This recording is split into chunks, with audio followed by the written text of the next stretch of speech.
Okay, so the first key term that I want you to know is something called the developmental pathway. Basically, this states that we have different ways that we develop disorders or that it may affect us in different ways. For example, we can have these healthy trajectories. Things are going pretty good in our lives from early infancy all the way until 5 years of age. That is our healthy development. But there might be external factors that might come along. So, having poverty or lead exposure or lack of health services or more toxic stress might actually decrease our ability to get services that we need and might put us in an at risk trajectory, or even worse, in a delay or disordered trajectory. But there are certain things that actually can promote healthy development, things like parental education, reading to the child, having appropriate discipline, health services, or going to preschool. So these developmental pathways are just the ways in which we kind of grow over time. And part of the developmental pathways that you really should know is something called risk factors and protective factors. So, risk factors are things that increase our risk for a certain disorder. So, we might want to think about poverty. Poverty may increase our risk because we don't have access to good care, so we can't get healthcare when we need it. And it could also increase the chances that, I might be exposed to something like conduct problems in my neighborhood, for example. So that might be a risk factor. A protective factor, on the other hand, are those things that protect us against the development of a disorder. So having good access to healthcare can actually prevent getting a disorder because maybe I can get preventative treatment before a disorder actually starts. So take a moment here. What is a risk factor for a disorder? What is a protective factor for a disorder? Here's just a list, and we can talk about these risk factors and protective factors in different ways. We can talk about like genetics, right? So I might be at risk for depression because my parents have depression. I may have some biological things happening like malnutrition. So not getting enough nutrition when I'm a child might make me more at risk for a developmental delay.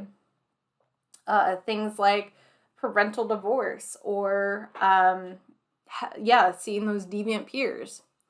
But there could be a lot of protective factors as well. So, having parental monitoring. So our parents are actually showing up and asking you where you're going, or having high quality special ed that might really help with developing better coping skills or being able to succeed in different ways. So something that you should know is that this is kind of additive. So as you can see, the more of these risk factors that you have, the higher the likelihood that you will have a disorder. And the more protective factors you have, the less likely you are. So these things are additive.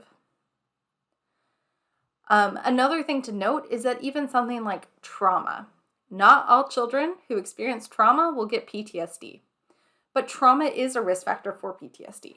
So it doesn't mean that just because you have a traumatic experience that you are going to get PTSD. That doesn't always happen. So instead, it's only a risk factor for PTSD. If we go back to that developmental trajectory, we also know that children have different ways that they come to have a disorder, for example. So we have two terms here. One is equifinality, and the other is multifinality. Equifinality means that they're equal ends. So let's pretend we have a child with depression. There are multiple ways that that child can develop depression. For example, they may have genetics that may cause that. They may have maybe a lot of stressful life events in their life, or maybe they have a traumatic event that occurs. All of those ways that child can develop depression. And so if you have when we think about equifinality, there are multiple ways that we can come to that same outcome. And we can think about this too, that if we have, 20 children that all have depression, the way that they got depression might all be different from each other, but they all have that syndrome called depression. On the other hand, we have something called multifinality. So let's pretend that a cause of a disorder is trauma. So a lot of children might experience a traumatic event, such as a school shooting. That traumatic event may lead some children to get PTSD, may lead some children to develop depression, and other children might just be resilient. So there is no negative outcome for them. That means that there are multiple ways that trauma can affect you, and that really demonstrates the case of multifinality. So to just underscore this point, there was a study done that looks at this concept of multifinality. So we know that schizophrenia runs in families, but does schizophrenia put us at risk for other types of disorders? So can my parent who has schizophrenia, does that pass on to me, and do I now have schizophrenia? Or are there other things that can happen? And what this is just showing you is that they looked at this in different kids at different ages, and they looked at what the chances are of getting other types of disorders. So what we see here is that as children get older and they have those genetic markers for schizophrenia, that they are more likely to actually develop things like ADHD or oppositional defiant disorder or anxiety or depression. So this is all multifinality, right?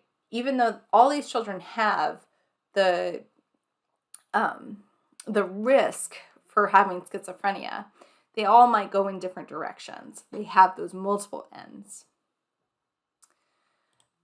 The very last concept that I want you to know about is the transactional model. In the transactional model, it basically means that the child and the environment interact with each other. So we can think about something like, a child who has ADHD.